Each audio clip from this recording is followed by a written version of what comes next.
Our top political priority over the next 2 years should be to deny President Obama a second term.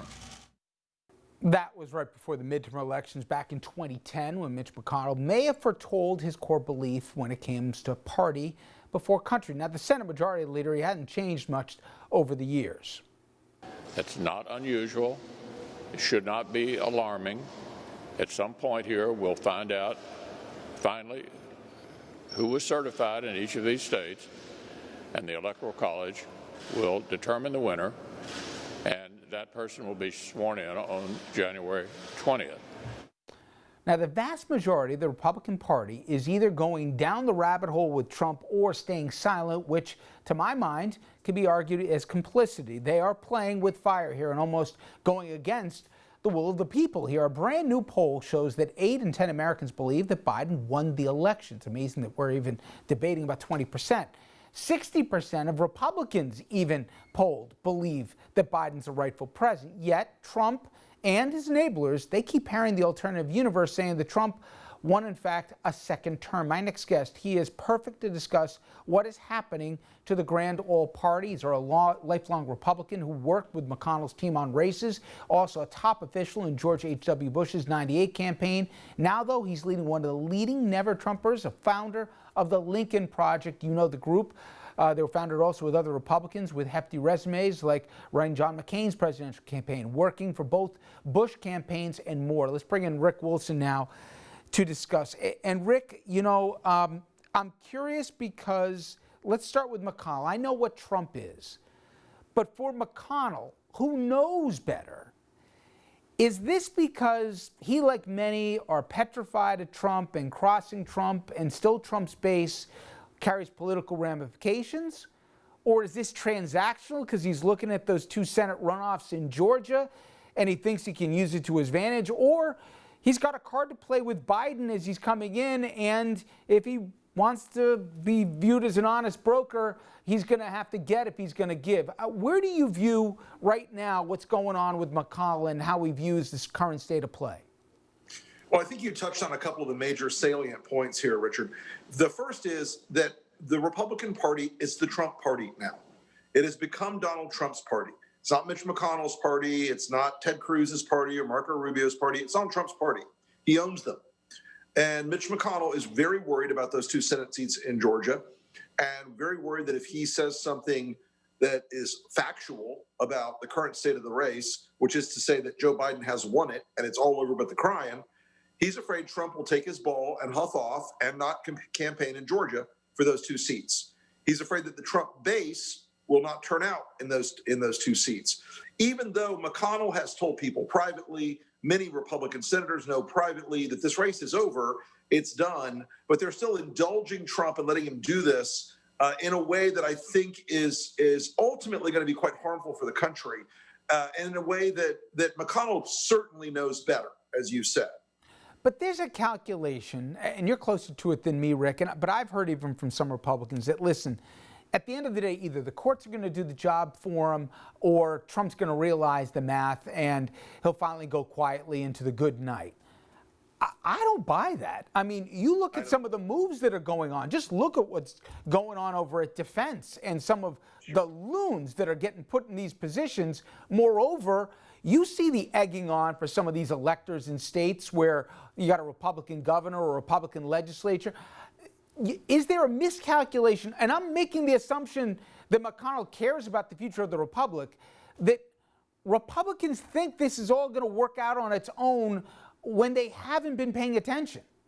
Now, Richard, I don't think it works out on its own. I think McConnell, from my observation of Mitch McConnell, he cares about one thing.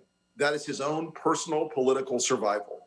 And I think that it is a very dangerous position we find ourselves in as a country, where a Mitch McConnell holds in his hands the stability of the Republic, but he's balancing it against his own political power.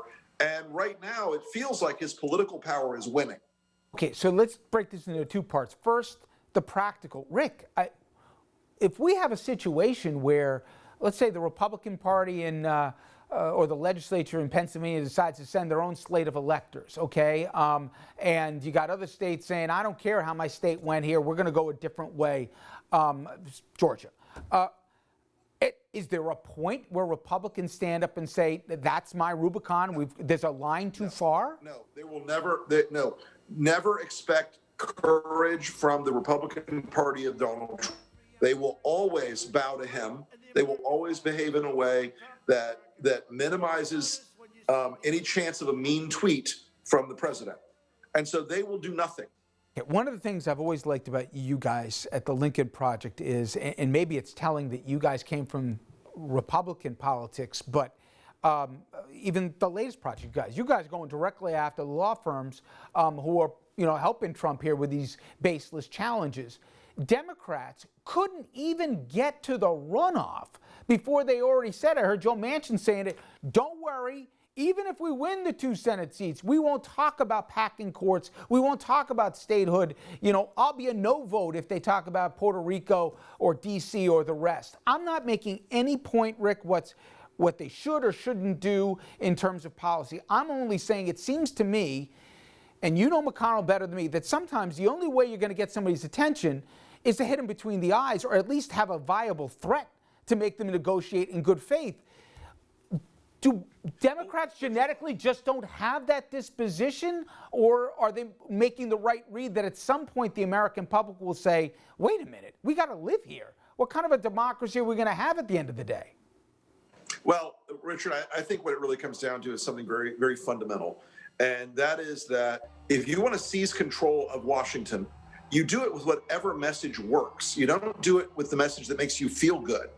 Now, Joe Biden's campaign was different. They ran a brilliant campaign in staying out of that lane. They made it a referendum on Trump. They stayed away from the policy quicksand. But a lot of the progressives want to drag it down into this policy quicksand and force every candidate in the country, no matter what state they're in, to endorse Medicare for all, or endorse gun control, or endorse Green New Deal. None of those things are, I'm not judging those things in and of themselves, but I'm saying that in some places they will not fly politically.